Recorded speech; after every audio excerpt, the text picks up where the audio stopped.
കേരള തീരത്തെ കപ്പൽ അപകടങ്ങളിൽ സംസ്ഥാന സർക്കാരിന് കർശന നിർദ്ദേശങ്ങളുമായി ഹൈക്കോടതി. നടപടിക്രമങ്ങളിൽ കാലതാമസം ഉണ്ടാകരുത്. നഷ്ടം നികത്താൻ ഖജനാവിലെ പണം ഉപയോഗിക്കരുത്.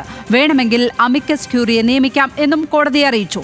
പരാതി കിട്ടിയാൽ കേസെടുക്കാൻ അധികാരമുണ്ടെന്ന് സംസ്ഥാന സർക്കാർ. വിവരങ്ങളുമായി ഷപ്നയാണ് ലീഗൽ ഡെസ്കിൽ നിന്ന് ചേരുന്നത്. ഷപ്ന, 18ാം ദിവസമാണ് കഴിഞ്ഞ ദിവസം കേസെടുക്കാൻ കഴിഞ്ഞത് ഈ MSc എൽസ മറിഞ്ഞതുമായി ബന്ധപ്പെട്ട്. അതിൽ തന്നെ വലിയ വിമർശനങ്ങൾ ഉയർന്നു നിൽക്കുന്ന സാഹചര്യത്തിലാണ് ഇപ്പോൾ ഹൈക്കോടതിയുടെ ഭാഗത്ത് നിന്ന് സർക്കാരിന് കർശന നിർദ്ദേശങ്ങൾ കിട്ടിയിരിക്കുന്നത്. എന്തൊക്കെ കാര്യങ്ങൾ ഈ വിഷയത്തിൽ ഹൈക്കോടതി ചൂണ്ടിക്കാട്ടുന്നുണ്ട്? എന്തൊക്കെയാണ് സംസ്ഥാന സർക്കാരിനോട് കോടതി ഉയർത്തിയിരിക്കുന്ന ചോദ്യങ്ങൾ?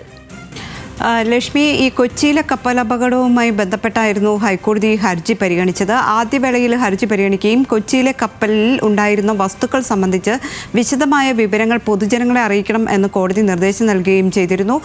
സർക്കാരിൻ്റെ വെബ്സൈറ്റിലടക്കം ഇത്തരത്തിലുള്ള വിവരങ്ങൾ പ്രസിദ്ധീകരിക്കണം എന്ന് നിർദ്ദേശിച്ചിരുന്നു. ഇതിനിടെയാണ് ഇപ്പോൾ അഴീക്കലിൽ മറ്റൊരു അപകടം കൂടി ഉണ്ടായത്.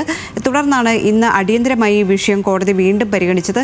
ഈ രണ്ട് അപകടങ്ങളും കൂടി ഒരുമിച്ചുള്ള കേസായി പരിഗണിക്കാം എന്ന് ചീഫ് ജസ്റ്റിസ് വ്യക്തമാക്കി. തുടർന്നാണ് കർശന നടപടിയെടുക്കാൻ സംസ്ഥാനങ്ങൾക്ക് നിർദ്ദേശം നൽകിയത്. കേന്ദ്ര സംസ്ഥാന സർക്കാരുകൾക്ക് ഇത് സംബന്ധിച്ച് കൃത്യമായ നടപടികൾ സ്വീകരിക്കാം എന്നാണ് ചീഫ് ജസ്റ്റിസ് അധ്യക്ഷനായ ബെഞ്ച് പറയുന്നത്. അതോടൊപ്പം തന്നെ സിവിൽ ക്രിമിനൽ നടപടികൾ ഇരു സർക്കാരുകളും സ്വീകരിക്കണം. ഇനി ഭാവിയിൽ ഇത്തരത്തിലുള്ള അപകടങ്ങൾ ഉണ്ടാകാതിരിക്കാൻ ഇത്തരത്തിലുള്ള കർശന നടപടികളാണ് വേണ്ടത് എന്ന് കോടതി തന്നെ വ്യക്തമാക്കുന്നു. അതോടൊപ്പം തന്നെ കോടതി നിർദ്ദേശിച്ചിട്ടുള്ളത് ദേശീയ അന്വേഷണ ഏജൻസിക്ക് ഈ കപ്പൽ അപകടത്തിൽ ഏതെങ്കിലും തരത്തിൽ ഇടപെടാനാകുമോ എന്ന കാര്യം പരിശോധിക്കണം. മറ്റൊന്ന് നഷ്ടപരിഹാരം സംബന്ധിച്ചാണ്. കപ്പൽ അപകടവുമായി ബന്ധപ്പെട്ട് വലിയ തോതിൽ പണം ചിലവാക്കി കഴിഞ്ഞു. സംസ്ഥാന സർക്കാർ ഇതിൽ പണം ചിലവാക്കരുത്. കപ്പൽ കമ്പനിയിൽ നിന്ന് ഇത്തരത്തിലുള്ള പണം ഈടാക്കണം. പൊതുഖജനാവിൽ നഷ്ടം വരുത്തരുത്, അല്ലെങ്കിൽ പണം ചിലവാക്കരുത് എന്നാണ് കോടതി നിർദ്ദേശിക്കുന്നത്. അതോടൊപ്പം കണക്ക് കോടതി ചോദിക്കുകയും ചെയ്തിട്ടുണ്ട്.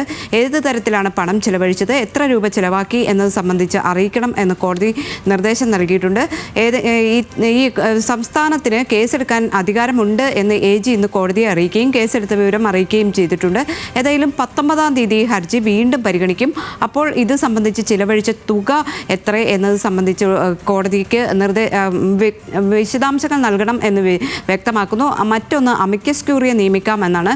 ഈ അപകടവുമായി ബന്ധപ്പെട്ട് കൃത്യമായ വിവരങ്ങൾ കോടതിയെ ധരിപ്പിക്കാൻ അമിക്കസ് ക്യൂറിയെ നിയമിക്കാമെന്നും അതിനുശേഷം കൃത്യമായൊരു നടപടിയിലേക്ക് കടക്കാം എന്നും കോടതി ഇന്ന് വ്യക്തമാക്കിയിരിക്കുന്നു. ഷപ്നയാണ് വിവരങ്ങൾ പങ്കുവച്ചത് ലീഗൽ ഡെസ്കിൽ നിന്ന്.